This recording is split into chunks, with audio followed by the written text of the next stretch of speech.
Great. So now we're live. So welcome everybody to this remote interview. My name is Lisette and I'm interviewing people and companies doing great things remotely. Totally excited on the line today from Brazil, Fernando Garrido Vaz. And I'm sorry to botch your name, of course, but you go by Garrido. And I'll have That's you pronounce correct, yeah. it. Okay. You pronounce it very well. For an American. Okay, but I have that you are a freelance product manager. You have a lot of experience with managing distributed teams and multiple nationalities and time zones. I'm very, very interested about this. And on your LinkedIn profile, it says, I can help you build great products. So we're going to get into that. But before we get into all that, I want to ask you, what does your virtual office look like? Right. Well, my office is, I work from home most of the time. So I have just a room in my house.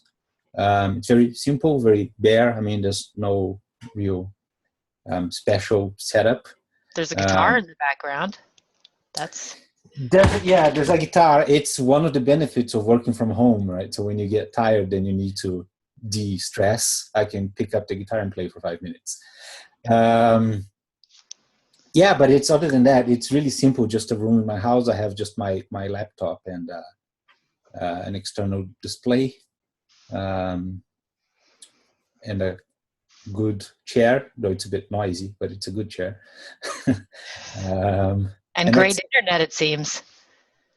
Yeah, so I'm lucky. I live in a fairly small town. It's not that small, but it's certainly not a large city. But there is reasonable connectivity, and I take a few precautions. So I'm like literally 1 meter from the router where the connection comes into the house. And I actually have a cable also I don't use it all the time, but when I have meetings like now, I hook things up through a cable just to make sure we get top performance. I appreciate that. I'm sure the listeners will appreciate that too.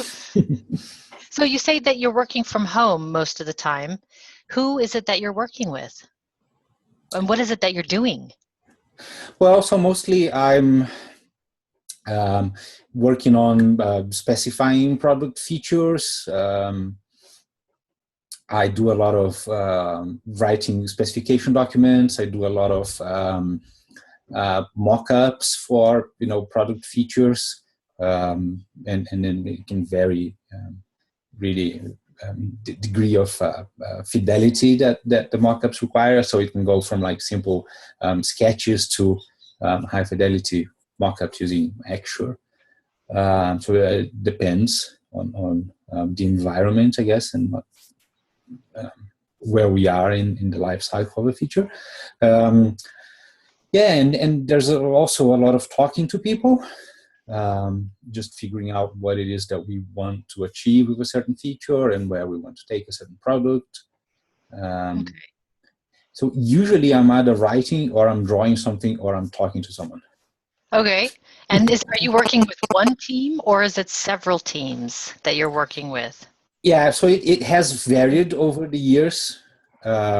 So I sort of cycle through periods where I'm working with just one specific company and then periods where I'm working with more than one company. So right now I'm working with more than one. But for instance, all of last year, I was working just with the same one company. Mm-hmm. So it really varies. I found that it sort of goes in cycles. I spend one time with just one single company, and then I've spent some time with lots of different people, and then until one of those things turns into full time again, and that has been how it goes. And is all of this work remote? It is, well, so last year, so usually, yes. Okay. Last year I was in a situation where the company that I was working for actually has an office within sort of driving distance. It's 5 hours, but it's still driving distance. True. Doable, right? It's long. But yeah. But I would spend about a week every month at the office, and then I would work from home the rest of the time. Okay. Then you get a bit of overlap, a bit of in-person time, and then... Yeah. But even then, the company had this office here, but all of the other people were elsewhere. Okay.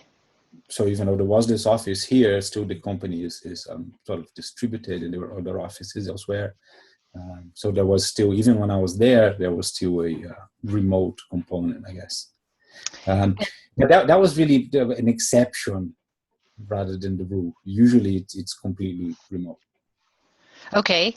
What are some of the things that are really hard for the teams that you're working on with this remote way of working?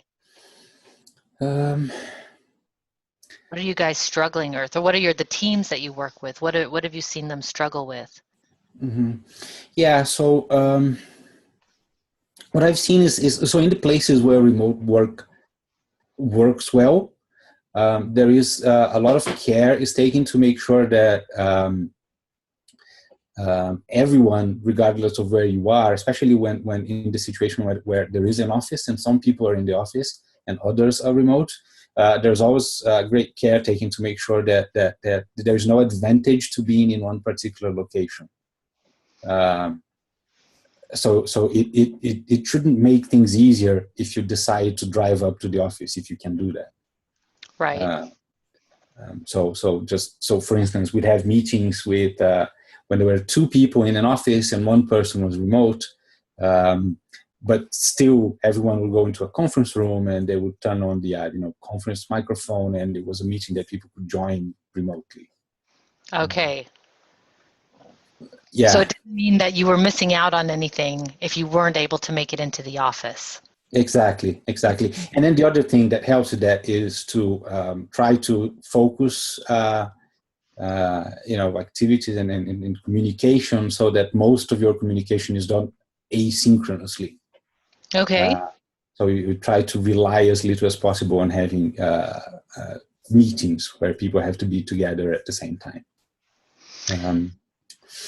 And that becomes increasingly important once you start having like multiple time zones. Then it becomes just impossible to get everyone together in the same room at same hours. Right. I mean, everybody complains about time zones. And to be honest, I haven't heard of a great solution yet, except Joanna Rothman, who said, organize your teams based on follow the sun. If you're actually going to do that sort of arrangement, try to organize your team so that, you have some sort of a following the sun pattern, if that's what you're going for, or work with teams in the same time zone. For instance, the United States and Argentina. So working north-south instead of east-west, so that there's as much overlap as possible. But still, that doesn't really solve time zones. That's just, moving. Well, yeah. It helps, I guess, but it doesn't. I think creates other problems. So it's okay, but what happens if your computer vision expert is in Macedonia, Right. and you need him on the team? I think reduces a little bit the benefits of because the whole point with remote work is that you erase geography, right? In principle. Right. And that kind of brings geography back into the question a little bit. So potentially it's better if you can. Obviously, it's not going to be possible to get that 100%, but I think it's better if you can just do as much as you can asynchronously through written text and stuff that doesn't have to happen with people being together at the same time. I think software developers in particular, have an advantage when it comes to this area because they're already used to working online and in asynchronous ways. I mean, I would say most software developers, if they've had any open source experience at all, that's the way that they've been working, and also they're just used to it and tech savvy as well. Do you come into contact with people that are not software developers that have a hard time with being able to do this, to be asynchronous all the time? Is there some sort of a struggle? Yes, there is, of course. I mean, there's certain activities that are much easier to do that way. But yeah, so typically we were actually talking the other day about like brainstorming. So there are certain, it's also, I think it also has to do with where you are in this sort of life cycle of a project. So early on, when things are very open and you're brainstorming a lot and you're coming up with ideas, that's where sometimes interaction is most important. And then you reach a certain point in the project where it's really just heads down and do things. And then from there on, it's easier to do things that way. Right. Which is why sometimes people try to get everyone together, physically together, at the start of a project, to do all the brainstorming and to set things up, and then when everyone kind of knows what they have to do, then everyone goes off. I think that's a really good point, is really assessing where are you in the project, because you're right, there are some phases of any project that requires more back and forth, more really being in the same, not the same place, because we can reproduce that to a certain extent with all the video conferencing Yeah. and all that. But it's true, it requires more interaction in that way. And then there's the doing phase where you step back a bit and you actually have to do the work. You have to code or you have to write the blog post, or you have to whatever it is, right? Yeah, that's true. What are some of your favorite ways of doing that communication? What are some of your favorite tools, I should ask? Tools, well, I think everyone's favorite tool these days is Slack. Yeah, for sure. And The big winner. You hear about it. So I think yesterday there was some post about how they're going to do audio and screen sharing as well, and video, and it's hard to surprise, but once they do that, I guess they will be even bigger than they are today. So Slack is certainly one. I mean, I can't really imagine doing my work these days without Google Apps. Yeah. It's just pretty much impossible, I guess. Yeah. What about video conferencing tools, or do you do much video actually? Let me ask about people's video usage, because it's not everybody uses video. In fact, most people don't use video, I would say. Yeah, in fact, I don't really use a lot of video. I do a lot of screen sharing. And I use Screen Hero a lot for that. Screen Hero is a tool that was actually acquired by Slack. Okay. Oh yeah, I remember. Yeah, so if you were a user, you can keep using it, but I don't think you can sign up to it now. But it's actually a really nice tool for screen sharing. So Screen Hero, I use that a lot, and of course Google Hangouts for screen sharing and general video. I also use Skype, but I've been using it less and less. I think Skype is kind of the old school tool nowadays. Yeah. And what I found, and of course it's not a rule or anything, but what I found is that companies that use Skype are the ones that do the least remote work. Yeah, I have to say I've been pretty shocked at some of the tools that the companies use. That the companies that come to my workshop, they say, "Oh, we're only allowed to use Link and Skype for business," and I think, "Oh no, you're doomed."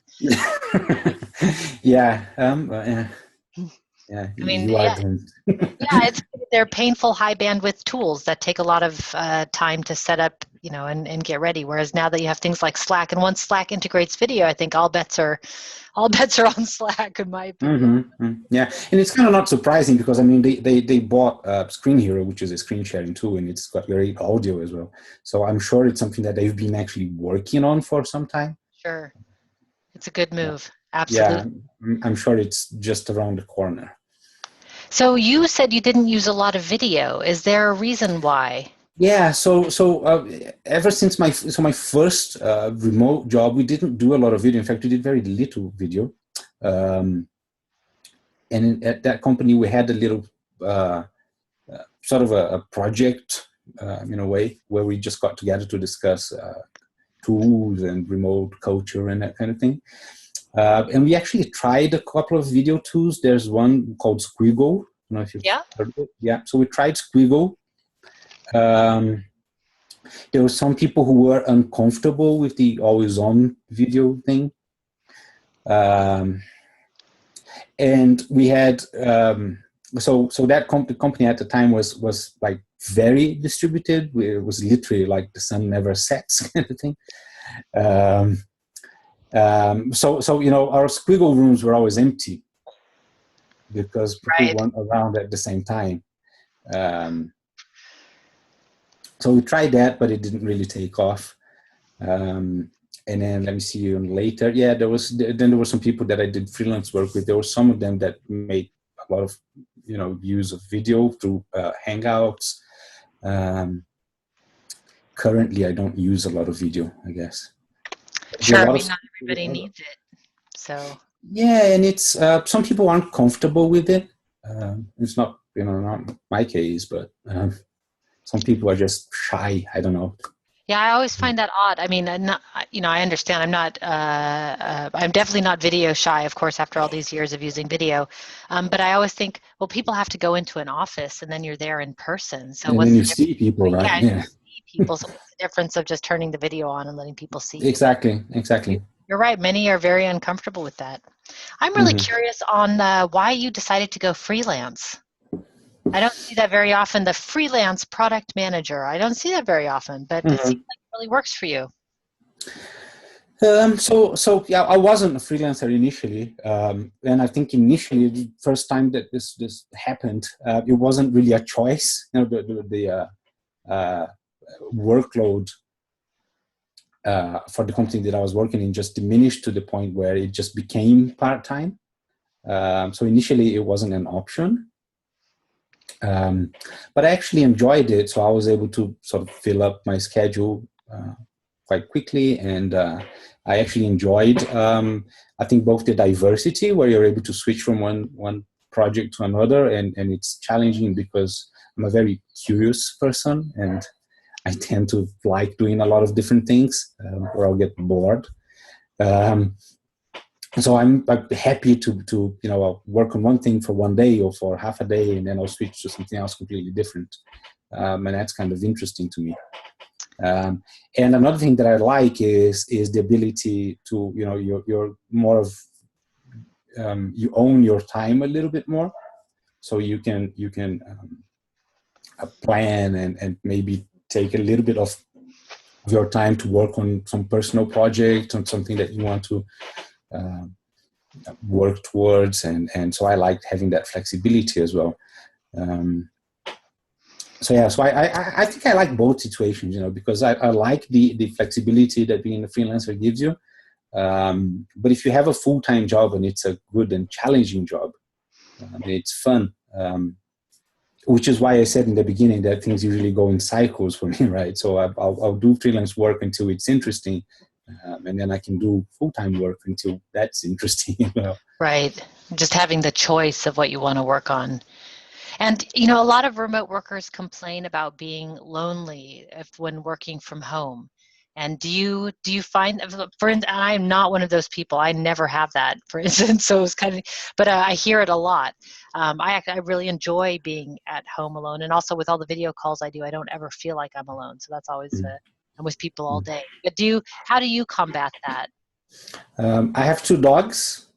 They're good company, sometimes better than people. Yeah, totally. No, but I'm joking. So I had a break from it. I think it can get tiring to be on your own, especially like in where I live. I don't have, for instance, the option to go to a co-working space because we don't have any around here. So working alone, I guess, physically alone, is the only option. But it's not bad. I mean, you get less interruptions, and you have complete freedom of your environment. So if I want to turn on the music and I don't want to use headphones, I can do that. Right, or play guitar for a few minutes and. Exactly, and I won't bother anyone, or maybe just the dogs, but that's okay. That's okay. They don't mind. So I don't really mind. But on the other hand, so I had this different experience last year where I would go to the office regularly, and it's good to have the social interaction with people, but at the same time, I think it's often less productive actually. Because when you're remote and you're working online, you have more control over interruptions, right? Right, and how much time you spend on things. Yeah, I feel the same, but I'm so biased, so I try not to try not to agree with everything. Yeah, but I can understand. So for my first sort of long spell, I guess, working on my own, it was 2 or maybe 2.5 years, I think, that I went without seeing anyone ever for work. And at Wow. the end, I was a bit tired. So I was happy to have this opportunity to go into an office and talk to people. Yeah. But yeah, so far it's been okay. All right. Super interesting. So, in terms so we've talked about some of the challenges that remote working brings up for the teams. What are the things that are the benefits? Why are the people that you're working with working remotely? What's the main reason they're doing it? So I think there's a few. So one of them, of course, is just from a recruiting standpoint, right? So it's very difficult and expensive to put together a good team in certain locations, pretty much everywhere, really, but particularly in certain locations. So a lot of the companies that I see that have chosen to be remote, it's because it was just the only option, the only way to put together a good team. Mm-hmm. So it's either very expensive to hire people, or there's a lot of competition in that geographical area, and then people just end up switching jobs all the time because there's so much competition, and they get like a dozen offers a week. So that's one of the reasons. It's just easier to hire, in the sense that you don't have to limit yourself to any particular geography. So if you're looking for, I mentioned the computer vision guy in Macedonia. That was actually a real example from one of the companies that I work for, and it just turned out that there was a really good guy in Macedonia, so he was hired. Right. So one of the reasons is that, and I think one of the other reasons that I've seen is also because of sort of cultural diversity. I guess particularly depending on the kind of product that you're building, or maybe not even for every product, perhaps. But anyway, it's interesting to have people with like these different backgrounds and a slightly different view on things, thinking about the same problems, because you're likely going to get different kinds of ideas and suggestions that you might not get. Right. If your team is more sort of homogeneous. I mean, there's a lot of talk about diversity these days in tech in particular. Right. And this is another kind of diversity, right? I always find it weird that people focus on just the men-women diversity, and I think actually there's so much more diversity out there than just Exactly. man Yeah. and woman. I would think like men and women are more the same than, say, for instance, somebody from Russia versus somebody from Brazil. Like there's probably more differences in that than there is between men and women. Exactly. Yeah. So I think that's a very strong case also for remote work. I want to ask you about the cultural diversity bit, because I saw on your LinkedIn profile that you've worked with a number of different countries. I saw Germany, and I saw San Francisco, and of course you're in Brazil. And I've been curious on what your experience has been working on multicultural teams, and then advice that you would give people. Everybody seems to struggle, like, well, how do I manage the diversity? How do I learn about the other culture? What do we, because we don't know what we don't know sometimes. So I just thought I'd Yeah. ask your experience. I think it's perhaps it's been easier for me because I lived abroad as a teenager. So I was a foreigner somewhere else in sort of, I guess, your formative years when you're forming your personality. And so I think it's always been easy for me to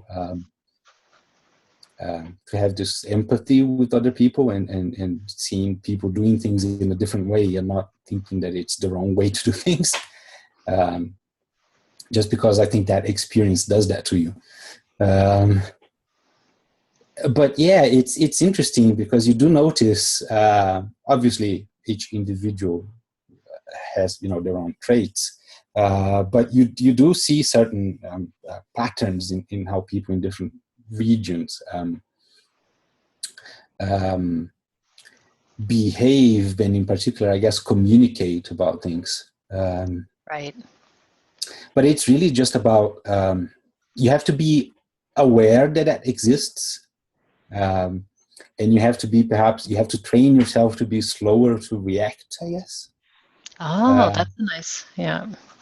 because someone from a completely different country might say something to you that might sound a little strange, and if you were to react immediately, you might say one thing, but then you take a step back and you say, oh wait, but maybe this is what that person meant, and it's not exactly that, but he's saying that because he thinks differently. And so perhaps giving you that time to think about what the person said. Yeah.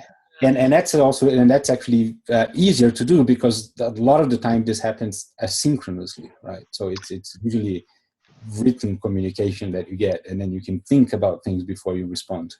Right. So before you shoot that email off, then just then take a step back and take 10 seconds and breathe. And Right. Read it again. Right. Yeah. That's true. That would be easier asynchronously than in person. In person, you have to really consciously okay, don't react. Yeah. Yeah, and often people get these perceptions, and it's really not. It's really not about what the other person thinks of your work or the actual person's opinion, but it's only how people communicate. Right. So a lot of the time you see sort of even conflict happen, but when you actually look at what's going on, the conflict is not about the actual core thing that was said. It was only about how it was said and how it was perceived by the other person.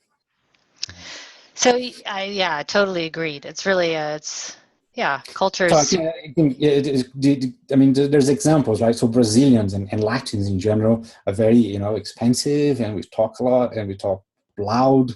But we are also we go out of our way to avoid conflict in general, right? And then you go to places like maybe Germany, right? And people are very direct. And then if you get a German and a Brazilian discussing and giving each other feedback, so the Brazilian will go out of his way to not go into conflict with the German guy, and the German guy will just give his feedback. And the Brazilian might think, well, this guy is being rude. Right. But he's not. He's just telling you what he thinks without any filters that we might use in daily conversation. And the same could happen the other way, right? So the German guy would say, well, he's being dishonest because this is clearly not good, and he's saying it is.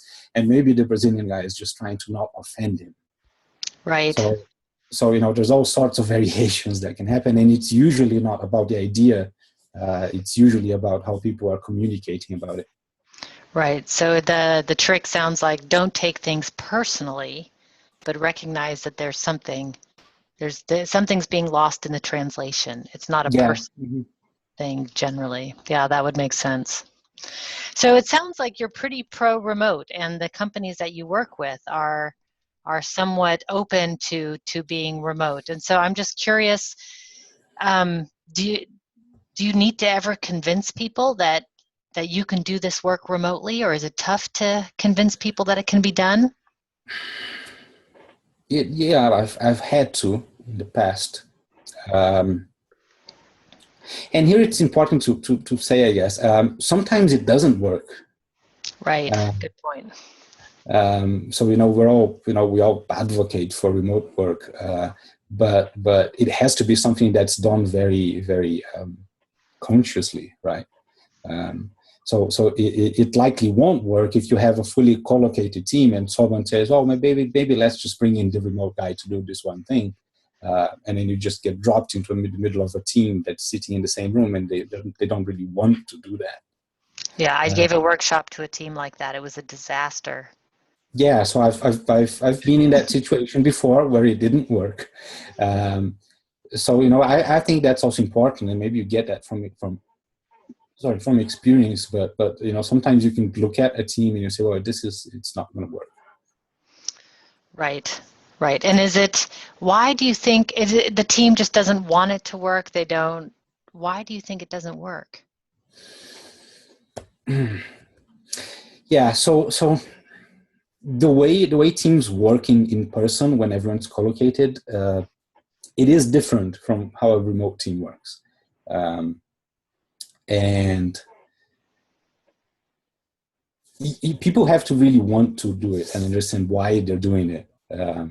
And it has to be like everyone has to understand why they're doing it. Because otherwise, things just break down. Right. And it's so often about communication, and for communication to work, everyone who needs to communicate has to be doing it the same way. Right. They have to be proactive about it and not, Yeah. So we mentioned, for instance, people need to try to do things asynchronously as much as possible, and then maybe you get resistance to doing that, and people just think, well, so yeah. Just come here and sit next to me and we'll just talk about it, and we don't write it down anywhere, and then the poor guy who's working remote doesn't know what's going on, and it creates a lot of problems. Right. So people have to be very aware of why they're doing it and what the benefits are, and otherwise it doesn't work. I'm curious about the culture of remote in Brazil in particular, and just your feeling of it. Are people pretty open to working in this way, or is it also new in Brazil? It's fairly new in the Netherlands. It's like it's been around for a while, but people actually doing it is only now really starting to happen. Yeah, so I've been working fully remotely for the past, I think 5 years, 4 or 5 years. In this time, I have never worked for a Brazilian company. Oh, interesting. Okay. So it's not really an option here. There's even legal reasons. I believe, I'm not an expert in this kind of thing, but I think our labor law system doesn't even accommodate remote work. Okay. And I just saw that a few days ago, there was a proposal to change the law so that remote work could be done under the existing legislation. So it's not done a lot. On the other hand, it's interesting because here it seems to happen more at the large companies. Okay. So I know that, for instance, IBM has a lot of remote people in Brazil. So IBM has a couple of big centers up in São Paulo, a different state from where I am, and there are people who work in other states for them. But interestingly, you don't see a lot of what you see most often nowadays globally is like small, young startup companies that are born remote. And you don't see that quite so much here. Interesting. I mean, every country has its own timeline for when things happen. So yeah. And I guess the motivation for the big companies is it's probably not even. I mean, because they are in the big centers, it's just a big hassle for their employees, right? I mean, if you live in a city like São Paulo, you can take 2 hours to just get to your office. So I guess it's a different kind of motivation. Yeah, that's more like employee happiness. But I think that's a huge thing. I mean, I was in Sao Paulo once and I saw the traffic, and it's really extraordinary. The traffic is really something else. It is. I think people sometimes don't realize what a challenge it can be to navigate that kind of traffic. I mean, it's like different than Los Angeles, different than other big cities I've been in. It's really incredible. Yeah. So I live in a city where within 10 minutes I can be anywhere. So I cannot conceive how people can live like that. Right. It's a different, people like different things. The big cities offer things that the little cities don't. The little cities offer things that the big cities don't. Yeah, and it's great that remote work lets you, so it's one thing that I've always said when I talk about remote work, is that, the choice of where you work and who you work for is independent of your choice of where you live. So right.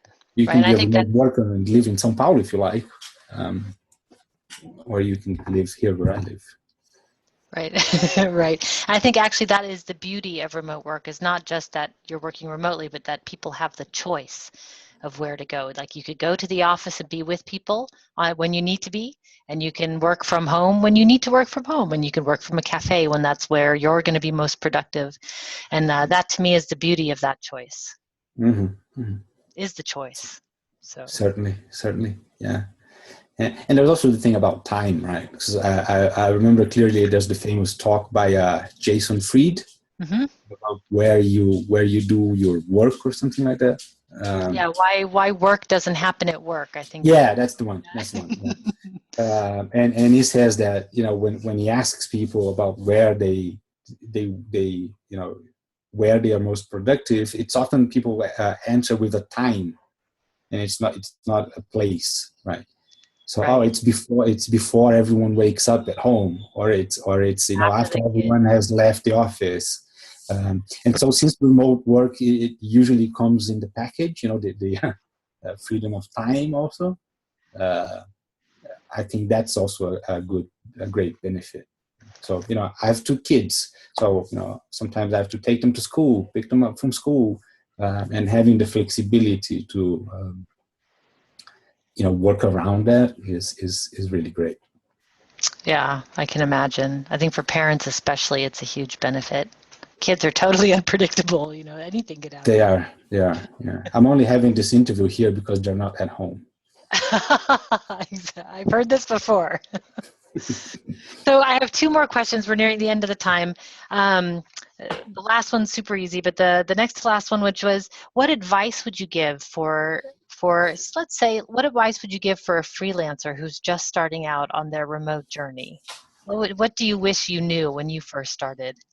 Uh, so I think the first thing is it's a bit obvious, but maybe it's not obvious for this reason, right? So the first thing is always do a good job. Mm. And if you see an opportunity and you think you're not going to do a good job, it's not exactly the kind of thing that you're good at, just it's don't take it, because a lot of your work will come from referrals, and that kind of network is really important. So you should always do a good job. So if you think it's you're in doubt, don't take it. It's hard for freelancers to do, I know. Yeah, because you're always hungry for work because you need billable hours. But sometimes it's preferable to have less and do a good job than to risk doing a bad project and having that impact your sort of reputation. And the other thing that I would say, and it's something that I perhaps wish I'd done earlier, is really work on your online brand, because people will, even if you talk to people and depending on how you reach people, but always people will try to find you online, and what they find will certainly impact how they think of you, and whether you get the job or you don't. Yeah, I And always say also, I'm so glad that I was not online as a teenager. it must be very difficult for teenagers these I days. think so, yeah. Yeah, I guess that's why people prefer, Snapchat over Facebook. Um, but yeah, so always be so I have a blog, and I've actually had a blog for a long time, but I didn't take it seriously until much later on. So I wish I had taken it more seriously earlier. Um, and always, so I always dedicate some of your time to sort of personal branding activities. So I've been trying to do that lately. So I always have a few hours a week that I spend on this kind of stuff, because it pays off. It's both good for when you're actually talking to someone and then they will look you up, but it's also an opportunity for people to know that you exist and find you online. Right. I think that's a really good point, because a lot of people say, oh, if I started a blog, nobody would read it, and I think actually it's not about that. The blog can be your CV in a lot of ways. Just write Yeah, about that you're interested in. and that's something. Yeah, what you said is just it's really interesting, because that's something that I was really concerned about when I started. It's like, oh, but I only get like 5 views per day. No one reads what I write. But you don't need 1,000 people to read your blog. You need one person to read your blog, and that's the person who's going to hire you. Right. So you don't necessarily need a large audience. You just need the right person to read it. And when you're talking to someone who potentially hire you, you need that person to like what they read. I love that. I'm writing down, you don't need a large audience, you need the right audience. Right. So then the last question that I have for you is, if people want to find you, where is this blog and how do they get in touch with you? Right. So I'm quite active on Twitter.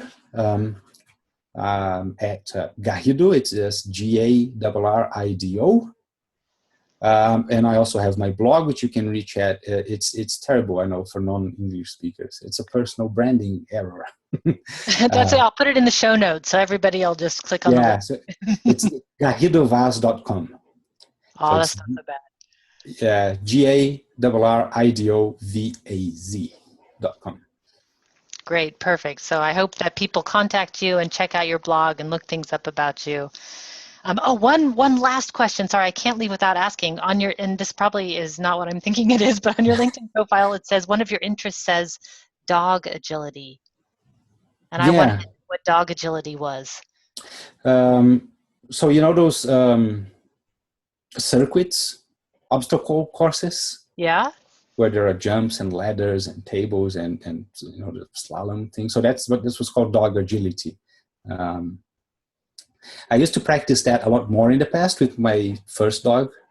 She's now an elderly lady who don't practice anymore. But yeah, I enjoy it. So it's kind of obedience training, but with lots of movement as well.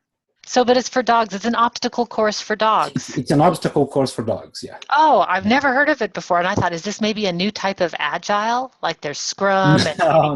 agility? No. I like that kind of agility as well. But oh, cool. Oh, that's an interesting thing. I've never met anybody who did that before. Yeah, there's competitions, and it's basically timed. You know, there's an obstacle course, and you go around it with your dog. And if you get one of the obstacle wrongs, you get a time penalty, and whoever does it quickest wins. Wow. Have you ever won? So I tell a joke that when my first dog was young, she paid her own bills for a couple of months. Wow, that's the kind of dog to have. Because the prizes were usually like dog food and things like that. Awesome. So very handy. For 2 months. Yeah. I owned 3 cats for 20 years, and so I know that the price of pets, they are at times it can add up. Yeah, it does. But the benefits are also great. Oh yeah, wouldn't trade it for the world. Absolutely. I have my 2 dogs are now right here beneath my desk, and it's how I like to work. Another benefit of remote working, right? You can have your dogs next to you. Yeah. Great. Well, this is a good place to end. Thank you so much for your time today. It's been really interesting talking. And until next time, everybody, be powerful. Thank you, Lisette. And it was great also for me.